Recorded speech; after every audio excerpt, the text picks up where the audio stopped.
Hello all, இன்றைக்கி என்னோடய ஸ்டைலில் சூப்பரான ஒரு சிக்கன் பிரியாணி, அதுவும் பாஸ்மதி ரைஸில் குழையாமல் வரணும். எப்படி செய்யணும்னு சொல்லிட்டு பார்க்கலாமா?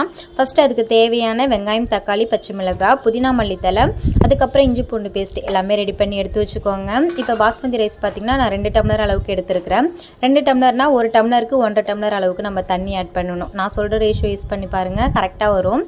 அதுக்கப்புறம் நீங்கள் எதில் பிரியாணி செய்ய போகிறீங்களோ அதில் கரம் மசாலா ஸ்பைசஸ்லாம் ஆட் பண்ணிவிட்டு வெங்காயம், தக்காளி, பச்சை மிளகாய் இதெல்லாம் போட்டு நல்லா வதக்கிட்டு இஞ்சி பூண்டு பேஸ்ட்டு ஆட் பண்ணிக்கோங்க.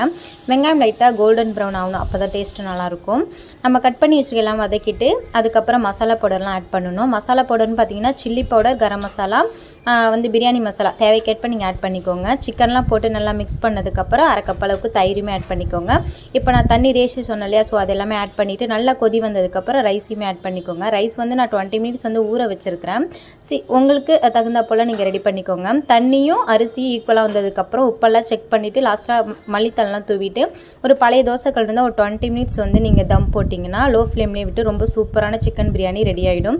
குழையும் குழையாது, அடிப்பிடிக்காது, ரொம்ப டேஸ்ட்டாகவே இருக்கும். ட்ரை பண்ணி பாருங்கள். வீடியோ பிடிச்சிருந்தா லைக் பண்ணுங்கள்.